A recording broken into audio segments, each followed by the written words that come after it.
Son las 10 de la mañana con 24 minutos. A las 8 de la mañana en este programa entrevistamos a Joaquín Alonso González Rivas, quien fungió durante un año, según nos comentó, de Mireya Agraz Cortés, la mujer que la semana pasada mató a sus 3 hijos y a su padre y después se suicidó. Esto en medio de un caso que por estas terribles consecuencias y por todo el contexto ha llamado mucho la atención en la Ciudad de México y a nivel nacional. Nos hizo favor de llamarnos, y lo tengo en la línea telefónica, Miguel Antonio Saucedo Ramírez, abogado de Leopoldo Olvera, padre de los 3 niños que fueron asesinados por su madre. Abogado, le agradezco que nos haya llamado. ¿Cómo está?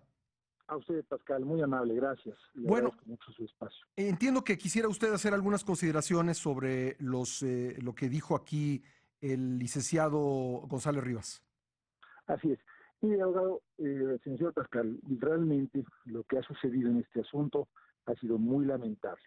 La realidad gravemente se ha ido distorsionando de ser la victimaria de 3 niños, ahora ya quiere ponerse la figura de Mireya como la víctima de una supuesta agresión que hubo sexual hacia sus hijos, lo cual quedó perfectamente acreditado que fue totalmente falso, no nada más ante las instancias de la gente del Ministerio Público, de la Procuraduría, sino también en los tribunales. Gravemente, durante todo el proceso, Mireya tuvo asesoría de un gran número de despachos que desfilaban, iban y venían, y esto derivado de la misma inestabilidad que ella presentaba. Abogados llegaban, le prometían a Mireya y a su familia, porque el padre de Mireya era el que patrocinaba económicamente a todos estos despachos, le prometían hechos y acontecimientos que eran de imposible realización.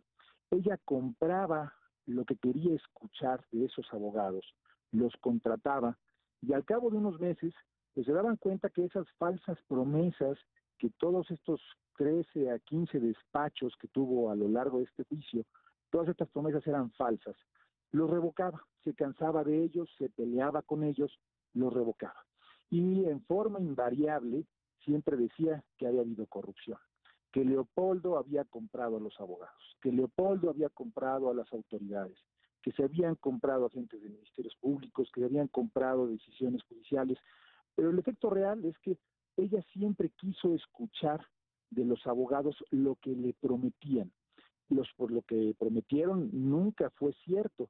Tan no fue así que evidentemente están todos los estudios que se le practicaron a los 3 niños, en donde se refiere que no hubo abuso sexual, que sí hubo inducción tanto de Mireya como de sus padres para que los niños declararan en contra de Leopoldo, inclusive en el centro de convivencias del tribunal, del un año hacia la fecha, que se estuvieron presentando en forma muy irregular, porque solamente se presentaban entre 5 o 10 minutos a las convivencias.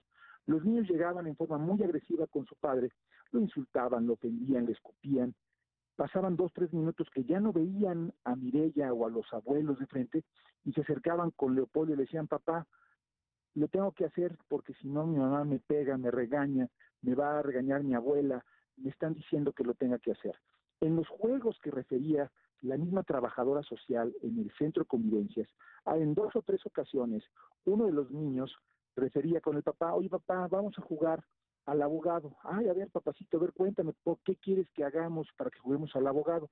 Sí, claro, tú me dices qué tengo que decir y yo te lo digo. Todas estas referencias de los niños indicaban que no nada más Mireya participó en la alienación de los niños, no participaron nada más los abuelos, también participaron los abogados. Los despachos que estuvieron patrocinando a Mireya durante todos estos años fueron también cómplices de esta alienación parental, esto motivado para cumplir las falsas promesas que le daban al momento de las contrataciones. Hoy no hay que perder de vista, Mireya y los padres planearon la muerte de 3 menores de edad. Había muchas salidas, agotaron todos los recursos, agotaron todos los caminos legales que pudieron. El único camino que le quedaba a Mireya era esta revancha personal, que era cómo afectar a Leopoldo más allá de lo legal, más allá de lo jurídico, y era esta situación, el matar a los 3 niños para perjudicar a Leopoldo. Algunos medios desafortunadamente han tomado las entrevistas tanto de este abogado como de otro adicional de apellido Mora, pero tienen el mismo efecto. Estos abogados incumplieron su labor de abogados, incumplieron el deber de informarle a su gente que lo que quería y lo que debía hacer era totalmente distinto a lo que estaba actuando, que no podía lograr quitarle a los niños a Leopoldo bajo esos argucias legales, bajo esos argumentos planeados por los abuelos, por Mireya y por esos abogados faltos de ética y de moral que ayudaron a Mireya durante todo este proceso.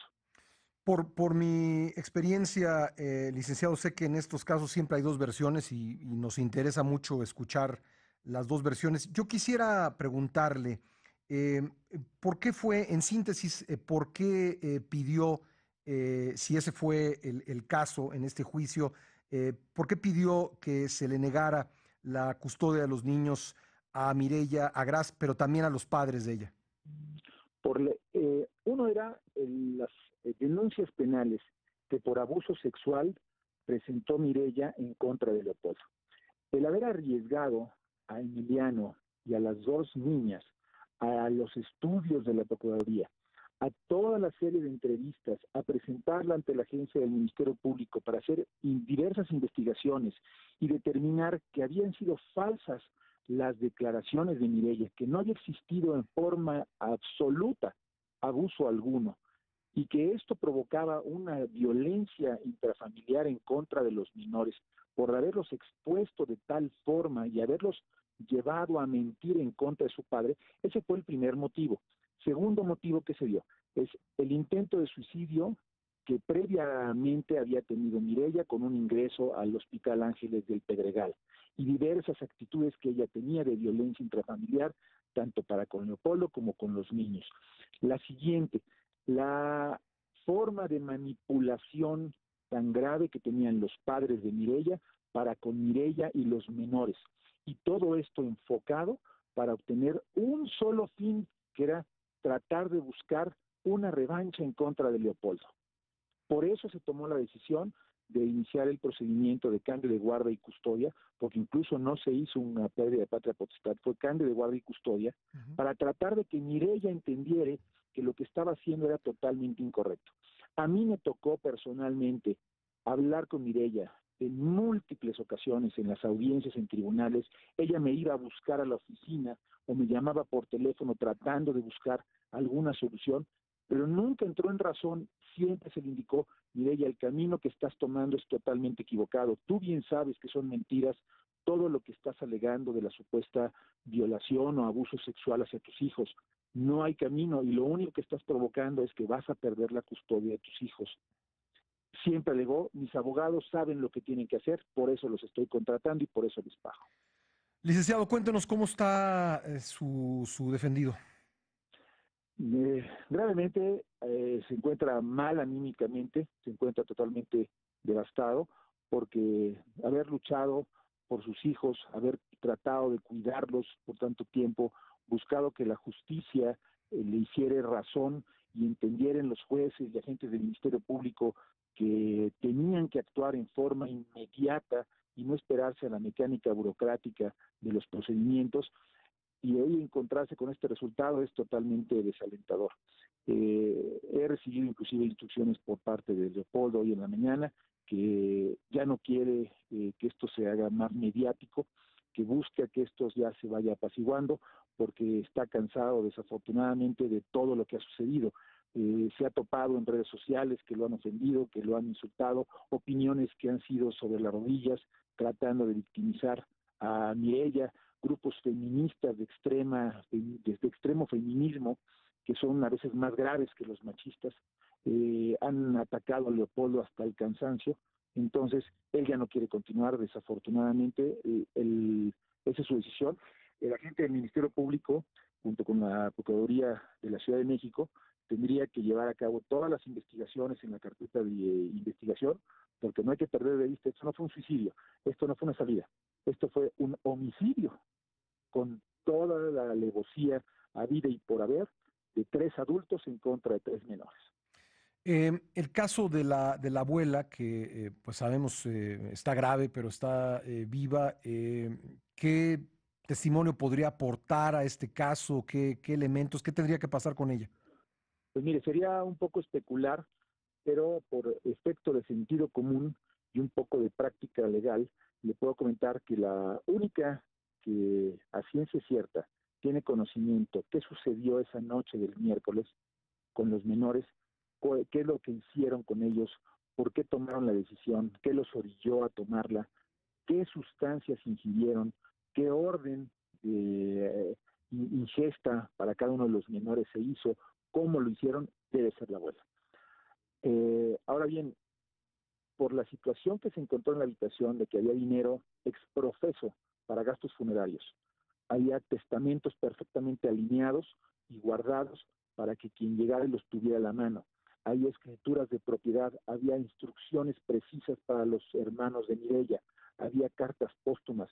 Esto lleva a una conclusión y a una especulación como una línea de investigación, el que alguien más ayudó, procuró y participó en la planeación de este multihomicidio en contra de estos tres menores de edad. Los abuelos, Mireya, son víctimas, ellos son victimarios, ellos atacaron a los menores aprovechándose de la calidad de madre y de abuelos, que genera una agravante, y así les dieron una ingesta de un gran número de medicamentos para provocarles meditadamente y previamente conscientes la muerte a estos tres menores de edad. Licenciado, una última pregunta, porque fue la síntesis de lo expuesto aquí por el licenciado González Rivas. Tengo que preguntárselo. ¿Su defendido en algún momento hizo algo para tratar de influenciar las decisiones que lo favorecieron con la custodia de los menores? La, si podemos pensar que la única influencia es que él mañana, tarde y noche estaba parado en los tribunales, mañana, tarde y noche se paraba en las agencias del Ministerio Público, estaba participando en asociaciones de padres que tenían estas mismas características, de padres que no podían visitar a sus hijos por excesos de abusos feministas de diversas mujeres que les impedían tener acceso a sus hijos. Si él, con toda esa participación de haber ido a ver a psicólogos, provocó una tendencia para la sentencia, sí tuvo esa participación, pero que haya participado en forma corrupta o ajena a derecho es totalmente falso. Leopoldo no es una persona rica, Leopoldo es una persona trabajadora, él es abogado litigante de un nivel económico medio, ni siquiera es un nivel económico medio alto. La familia de Mireya sí tienen posibilidades económicas, ellos son importadores de productos de China hacia México, son personas empresarias, entonces no hay proporción en los comentarios. Recuerde algo muy importante, Pascal, que ante la ignorancia y ante la falta de posibilidad de cumplir las expectativas prometidas a los clientes, lo que siempre sale a la luz como elemento justificativo es corrupción, aunque la realidad es que sea ignorancia y falta de profesionalismo para manejo de las situaciones. Licenciado Miguel Antonio Saucedo Ramírez, abogado de Leopoldo Olvera, le agradezco mucho estos minutos para el programa. A ustedes muchas gracias, Pascal, y gracias por toda la oportunidad. Gracias. Son las 10 de la